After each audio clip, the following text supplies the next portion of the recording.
Hello friends, Christmas സീസണൊക്കെ അല്ലേ. അപ്പോൾ ഞാനും ഒരു വൈൻ ഉണ്ടാക്കാമെന്ന് വെച്ചു. അതിനുള്ള മുന്തിരിങ്ങ നമ്മൾ നല്ലപോലെ കഴുകി തുടച്ചെടുത്ത് വെച്ചിട്ടുണ്ട്. പിന്നെ ഒരാപ്പിള്, പട്ട, ഏലക്ക, ഗ്രാമ്പൂ ഇതെല്ലാം സെറ്റ് ചെയ്ത് വെച്ചിട്ടുണ്ട്. നല്ലപോലെ ഉണങ്ങിയ ഒരു ഭരണി എടുത്തിട്ടുണ്ട്. തിളപ്പിച്ച് നല്ലപോലെ ആറിയ വെള്ളം, പഞ്ചസാര. നമ്മളിപ്പോൾ ഇവിടെ 1 കിലോ മുന്തിരിങ്ങയാണ് എടുത്തിരിക്കുന്നത്. അതിന് ഏകദേശം 3/4 കിലോളം പഞ്ചസാരയും ചേർക്കുന്നുണ്ട്. ഫസ്റ്റ് നമ്മൾ മുന്തിരിങ്ങ ഇട്ടു. നിങ്ങളൊക്കെ എങ്ങനെയാണോ ഉണ്ടാക്കുന്നതെന്ന് എനിക്കറിയത്തില്ല. എന്നാലും ഞാൻ എൻ്റെ രീതിയിൽ ഞാനൊന്ന് നോക്കുന്നതാണ്. കഴിഞ്ഞ വർഷം ഇതുപോലെ ഇടയ്ക്ക് ഒന്ന് ഉണ്ടാക്കി നോക്കിയായിരുന്നു. അത് പക്ഷേ വീഡിയോ ഒന്നും എടുത്തില്ല. ഇതിപ്പോൾ ഈസ്റ്റ് ചേർക്കുന്നുണ്ട്. ആപ്പിള് നമ്മൾ കട്ട് ചെയ്ത് വെച്ചിരുന്ന അതിട്ടു.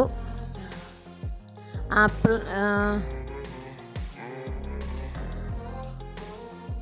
പിന്നെ ഏലക്ക, ഗ്രാമ്പൂ, പട്ട നമ്മളെടുത്ത് വെച്ചിട്ടുണ്ടായിരുന്നു. അത് ഓരോന്നായിട്ട് ഇതിലേക്ക് ചേർത്തു. ഇതിനെ നല്ലപോലെ തിളപ്പിച്ച് ആറിച്ച് വെച്ചിരിക്കുന്ന വെള്ളം വേണം ചേർക്കാനായിട്ട്. അത് ലാസ്റ്റ് ചേർക്കുന്നുണ്ട്. ഇപ്പം നമ്മൾ ചേർത്ത ഈ മുന്തിരിങ്ങയും ഇതുമെല്ലാം ജസ്റ്റ് ഒന്ന് പ്രസ് ചെയ്ത് കൊടുക്കാം. അങ്ങനെ ചെയ്യണമെന്നില്ല, പലരും ഇങ്ങനെ ചെയ്ത് ഞാൻ കണ്ടിട്ടുണ്ട്. അപ്പം ഞാനതൊന്ന് ജസ്റ്റ് ഒന്ന് പ്രസ് ചെയ്ത് കൊടുക്കുന്നുണ്ട്. എല്ലാം ഒന്ന് അതിൻ്റെ അകത്ത് അതിൻ്റെ നീരൊന്ന് ഇറങ്ങാൻ വേണ്ടിയിട്ട് മുന്തിരിങ്ങ പ്രസ് ചെയ്ത് കൊടുക്കുമ്പോൾ അതിലെ നീര്. പിന്നെ നമ്മൾ എടുത്ത് വെച്ചിരിക്കുന്ന പഞ്ചസാര ചേർക്കാം. ഞാൻ ഇതിൻ്റെ അകത്ത് ആ ഒരു കപ്പിന് 3.5 കപ്പോളം ഞാൻ ചേർക്കുന്നുണ്ട്. 1 കിലോ പഞ്ചസാരയ്ക്ക് 1 കിലോ മുന്തിരിങ്ങയ്ക്ക് 3/4 കിലോ പഞ്ചസാര എന്നാണ് പറഞ്ഞു കേട്ടിട്ടുള്ളത്. അത് വെച്ച് ഞാനൊരു 3.5 കപ്പോളം പഞ്ചസാര ഞാൻ ചേർക്കുന്നുണ്ട്. മധുരത്തിനനുസരിച്ച്, ഇതിപ്പോൾ ഓവറാവുമോ എന്നൊന്നും എനിക്കറിയത്തില്ല. പിന്നെ ഈസ്റ്റ് അതിലൊരു 1/4 ഭാഗത്തോളം ഞാൻ ചേർക്കുന്നുണ്ട്. ഈസ്റ്റ് ചേർത്ത് കഴിഞ്ഞ് ഓരോ ഐറ്റം ചേർത്ത് കഴിഞ്ഞിട്ട് ഇളക്കുകയാണെങ്കിൽ നല്ലതാണ്.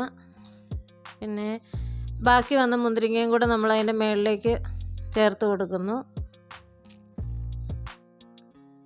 പിന്നെ ലാസ്റ്റ് നമ്മൾ ആ മുന്തിരിങ്ങ ആ ഒരു ലെവലോളം വെള്ളം നമ്മൾ തിളപ്പിച്ച് ആറിച്ച് വെച്ചിരിക്കുന്ന വെള്ളം അതിന് മേളിൽ നിൽക്കുന്ന രീതിയിൽ ഒഴിച്ചു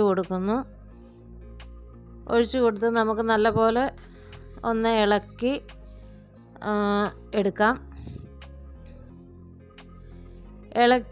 ഇത് നല്ലപോലെ മൂടിക്കെട്ടി വേണം വയ്ക്കാൻ. വെയിൽ കൊള്ളാതെ അല്ല വെട്ടമൊട്ടും കിട്ടാത്ത രീതിയിൽ മാറ്റി വയ്ക്കണമെന്നൊക്കെ പറഞ്ഞു കേട്ടിട്ടുണ്ട്.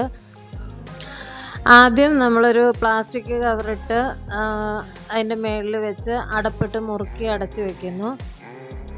നല്ലപോലെ മുറുക്കി അടച്ചു വയ്ക്കണം, ഒട്ടും വായു കയറാതെ. അതിൻ്റെ മുകളിൽ ഒരു